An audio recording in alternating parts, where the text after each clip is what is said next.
Good evening, Steelers Nation. Today in the film room, we're going to be checking out Steelers edge rusher TJ Watt.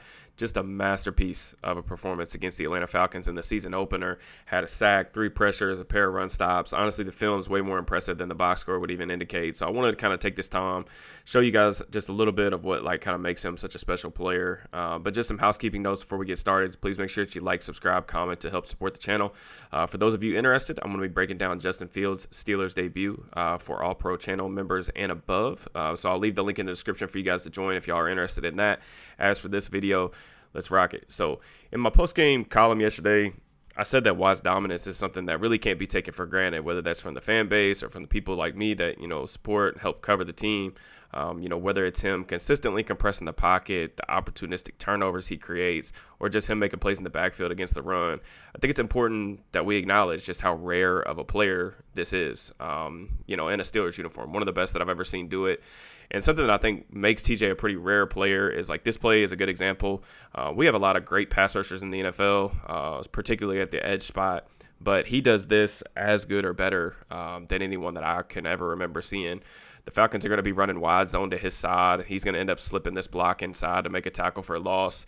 This is kind of a move we've seen just over the years him kind of perfect. He just has such a good feel for concepts that are headed in his direction. And you can kind of see from the back angle right here why this is so difficult for the right tackle. He's trying to get his head or his helmet to that play side shoulder, and Watt kind of gives him this hard jab to the outside, dips his shoulder, rips underneath. Now, if you're gonna swim underneath and try to undercut this play, you have to make sure you make the tackle in the backfield, because if not, there's a lot of space to the sideline.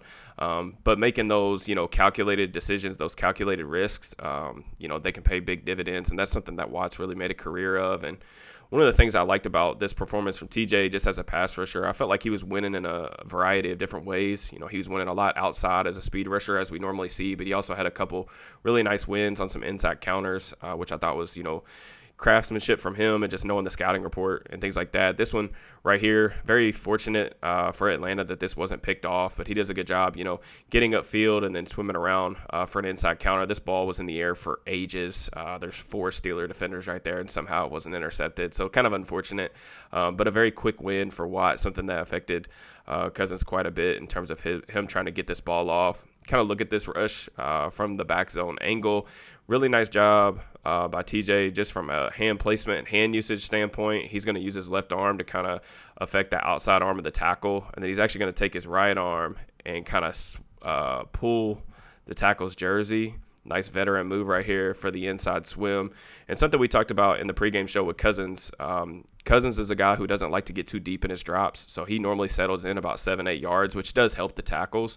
But at the same time, you do know where he's going to be. And TJ does a good job not running himself out of the play. And once he gets to where Cousins' depth is, keeps eyes on the quarterback at all times, and then the inside swim for the quarterback hit. So really nice play right there. That inside swim move is something that I honestly think that he could go to a little bit more.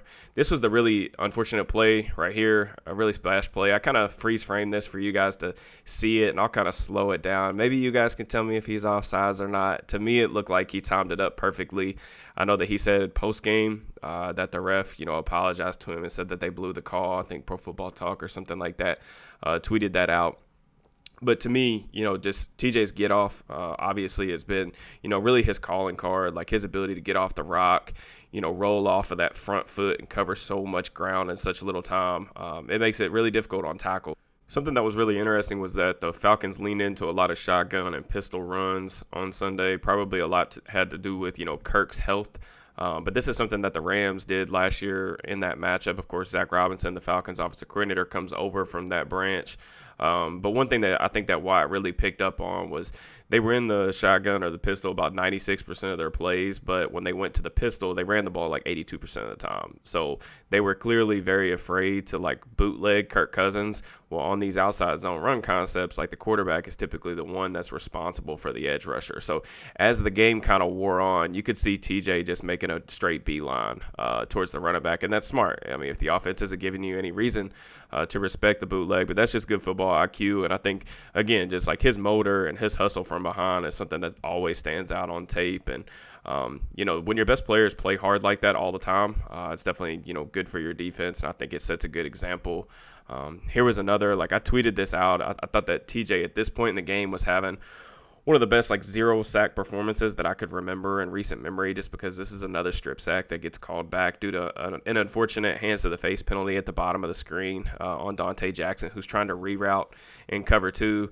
Watt again just wins with speed off the outside. As the game wore on, I think that once the Falcons started getting pretty pass heavy, and I think the Steelers started picking up on some of the tendencies in terms of like things that they were trying to do.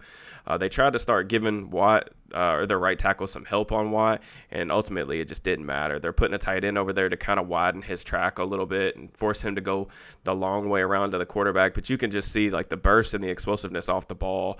Even though the right tackle is basically sprinting out, he has no shot. And this is something we talked about in the pregame too. Like I felt like, when I was studying Arthur Smith's offense last year, I felt like that some of his scheme was kind of hiding some of the range deficiencies from the right tackle. And when you're facing arguably the best speed rusher in football, that those things are going to show up. So really unfortunate that, he couldn't get that third down strip sack. And just kind of further expanding on some of the different ways that, Atlanta was trying to deal with him as an edge rusher. They were trying to have the back chip out of the backfield a little bit, but this is kind of frustrating because I felt like I said, I thought he had some clean inside counters in this one, which I want to see, honestly, a little bit more of from TJ. But, he's going to go speed to power right here and then try to use that inside swim move over. The tackle basically just grabs him and kind of just bear hugs him and holds on to for dear life, and there's no penalty flag. So I'm not one to complain too much about the refs or lack of penalties or holding calls or anything like that. But if I'm going to say that I want him to use this move a little bit more, it would be nice if, the refs would actually call a penalty when it's warranted in my eyes. So but, all in all, the Falcons did every single thing that they could, down the stretch of this game. They started running some screens. They tried to give their right tackle help, whether it was via, a tight end, a blocker out of the backfield, and just none of it mattered. Like even this play right here, they're trying to set up a screen away from Watt. Highsmith does a good job kind of peeling out with the back. Really good recognition on his part, kind of forces Kirk to hold on to the ball a little bit more. And then TJ delivers another hit on Cousins. And, even though they didn't finish with too many sacks yesterday, I thought that they did a good job, compressing the pocket and making him really uncomfortable throughout the game. You could just tell not only was he rusty, but he was also really flustered. And then, a signature performance like this, I was really, really happy to see him get really a game-sealing sack. Not that it would have made me feel that much better about his performance, because I don't think the Falcons were going to score here with 9 seconds left on the final play of the game. But just seeing him being able to at least get in the box score after he had 2 sacks taken away from him, one, definitely unjustly so in my eyes. But again, this is just kind of classic TJ, right? Like this would probably go into like the ghost move family. He's going to fake the 2-hand swipe, and then you'll see him rip around. And again, you see the lower body flexibility, his ability to maintain momentum and speed up the arc for a huge takedown on Cousins. So that's going to do it for me. I appreciate you guys watching. Let me know your thoughts on the video and if you think TJ Watt can bring home his second Defensive Player of the Year trophy. If you're looking for some Steelers gear, be sure to check out our sponsor, Homage, for all kinds of new releases. I'll leave the link in the description of the video. Happy Victory Monday. You guys enjoy your week. Peace and love.